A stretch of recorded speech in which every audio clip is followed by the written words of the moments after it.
What is up, you guys? Welcome to the video. My name is Arman. If you're new to the channel, this YouTube channel is all about helping new DJs learn how to DJ better and take their skills up to the next level. I am a Toronto-based deep house and progressive house DJ and producer. And to my subscribers who've been with me for a little while, I've got to apologize first off for not uploading a video over the last 4 weeks. I'm hoping to be a lot more regular with my uploads, at least one per week. And I've just gotten very busy as it is summer here in Toronto with gigs and travel, having been around out of town actually the last 4 weekends in a row. But I'm set and I'm not moving anywhere for the next little while to enjoy the summer in Toronto here.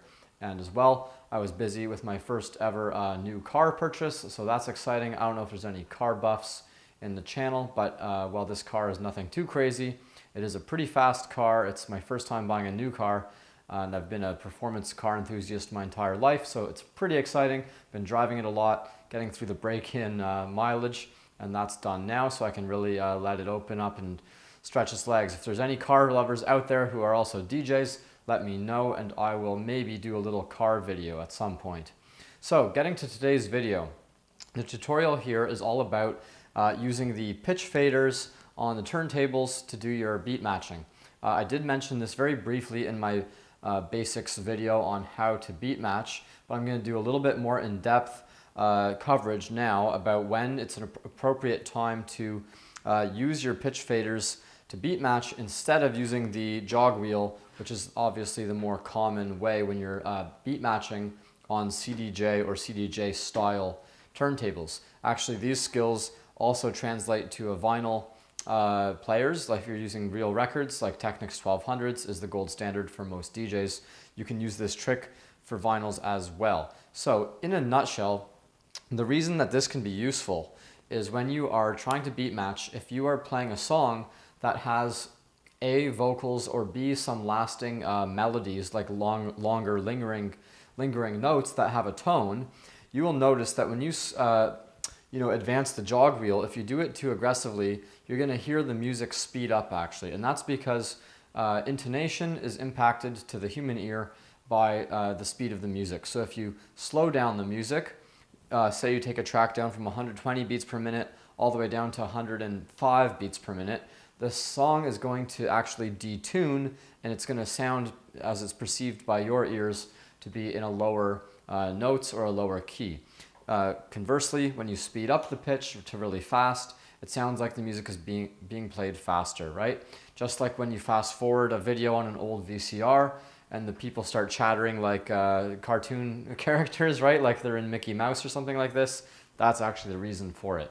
So if you're doing a mix and there's two songs that are both still playing live through your live speakers, and you don't want to have people hear you adjusting the jog wheel because you're going to hear it speed up, and I'll give you examples of that. Basically, it sounds like right when you advance it, or the opposite if you spin the jog wheel backwards. You don't want to have people hear you doing that during your live mix because it's going to be a giveaway that you've touched the platter on your turntable. So what you do instead is if you need to make an adjustment to the beat match, say this song over here on turntable A is going too slow, now you're going to speed up the pitch fader until that song advances enough that it catches up with the other turntable and the old track playing or the other track playing. And then once you have the beats locked again for your beat match, you're going to return the pitch fader back to where it was initially. Okay, so that's pretty easy to do on CDJs because you have of course, the beats per minute displayed on your screen. So I'm going to move the camera over and we're going to get going with some examples. But just to finish on that topic, you can always use your eyes if you need to get back to the original BPM that you were at. If you really want to do it the old school way, you can just use your ears and bring it back down until you hear that the song is no longer slipping. However, for this technique, I don't really recommend that because you would need to be doing a combination of platter adjustments and returning the pitch fader at the same time to the right zone if you're trying to actually get that track back to the right speed and locked with the other track that you're playing away.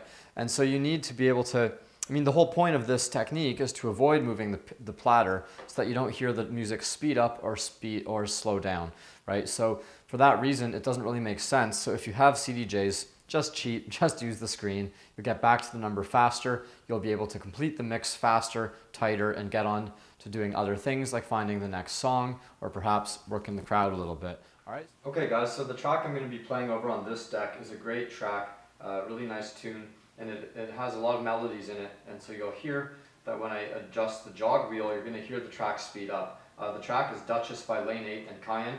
It's a track I actually featured in my Around the Atmosphere podcast, number 19, episode 19. You can find it on iTunes and my SoundCloud page. Great track. Basically everything Lane 8 does these days is great. So, all right, here we go.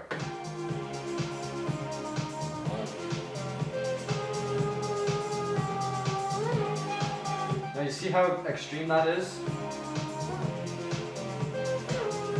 Okay, that's maybe a little bit more than I would need to move the platter for a typical beat matching, but you can really hear the track, the intonation rise.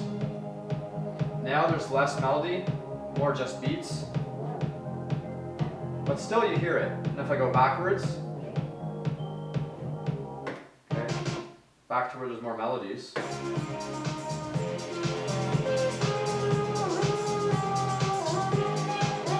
Right, so that obviously is not going to sound very good during a mix, okay? So what we're going to do now is find another track to bring this in, out of this track. So let me find another track that has some melodies or perhaps even some vocals. And we're going to see what we can do to do our beat matching with the pitch fader only, so you don't hear any of that. And I'll do the mix both ways, and you can decide for yourself which one is better. So just try to find something here, maybe with some vocals, or maybe this track.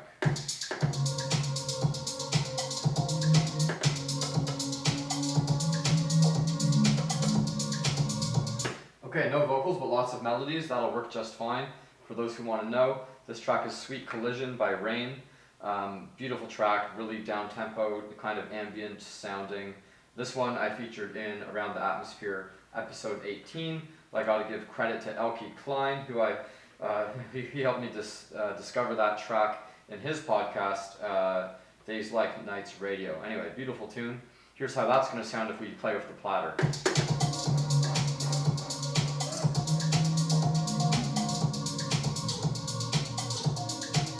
Right, so that's no good. You don't want to hear that during your mix, right? So let's do a mix now where we don't use the pitch faders and we do rely on the jog wheels, and you're going to see it doesn't sound that great.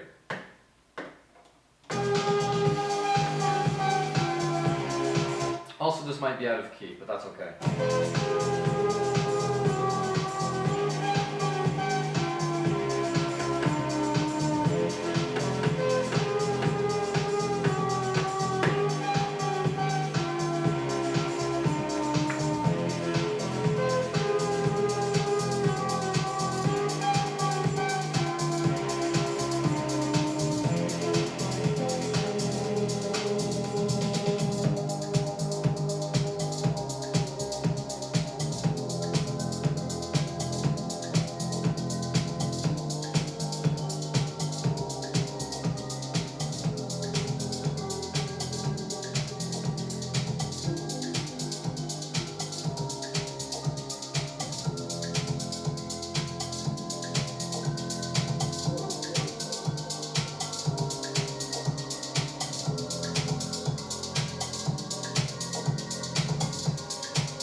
Alright, so there you go with the mix with regular platter adjustments to do the beat match. I purposely set the BPMs over here to 0.2 slower than over here so that I would have to make some adjustments because these songs actually were like pretty closely the same speed. So let's do it again, and this time I'm only going to use the pitch fader over here to make my adjustments, and I'll do it a second time as well with the camera really close up to kind of aerial view of this turntable only after, so you guys can see exactly what it is that I'm doing. So this track's set to 119.8 BPMs, This track is set to 120 even. And I will just beat match using the platter in my headphones just to get started.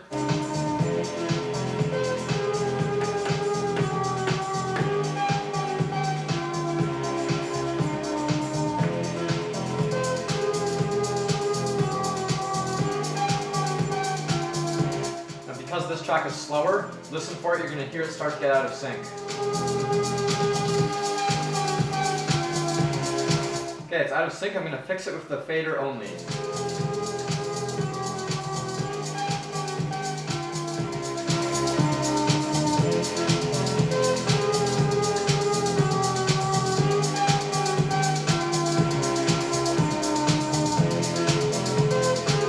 I'll set it back to 119.8 so it goes out of sync again.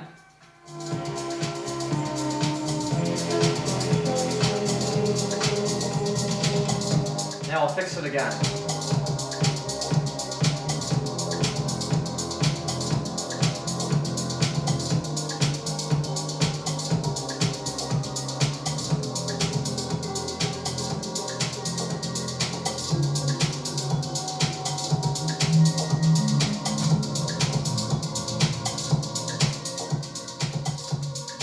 Okay, so what I did there was I actually brought this track up as high as 120.6 at times to get it to speed up fast enough to go actually faster than the song over here, so that this song would advance back to the point where it needs to be to have the beats syncing up together with both songs, and then I return it back to 120 as soon as I hear that the beats are matched. So let me move the camera angle for you.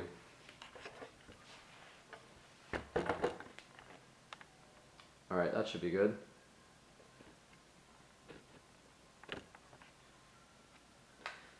So, we'll try actually this song. Yeah, we'll use the same songs again.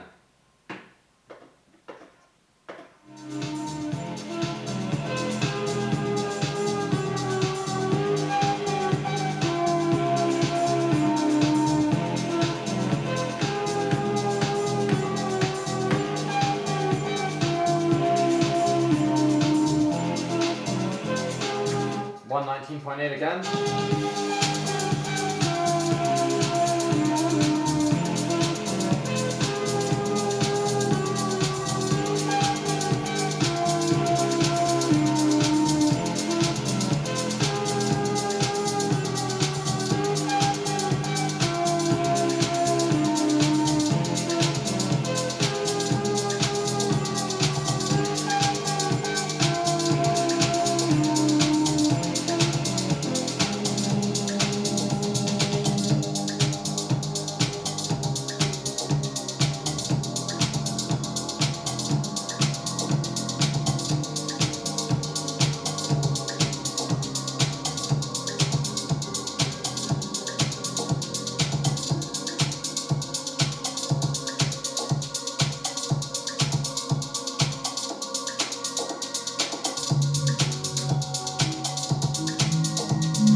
Alright, so there you guys go. A couple examples for you there. I hope you've gotten the idea and were able to hear that closely enough. Unfortunately, I didn't have my digital recorder with me today, and I also wanted to be able to easily speak to you as I was giving those examples. But just remember, if you hear that in your headphones when you're beat matching, that the song is going ring ring when you adjust the platter, think about it. You may not want to do that when it's live because people will hear it. So practice using the pitch fader instead to make these small adjustments. And you're going to keep your mixes cleaner when you're going for mixes that involve melodies and some vocals, which are of course a bit more advanced mixes anyway. So if you're starting to do those, then good on you, keep it up, you're moving in the right direction.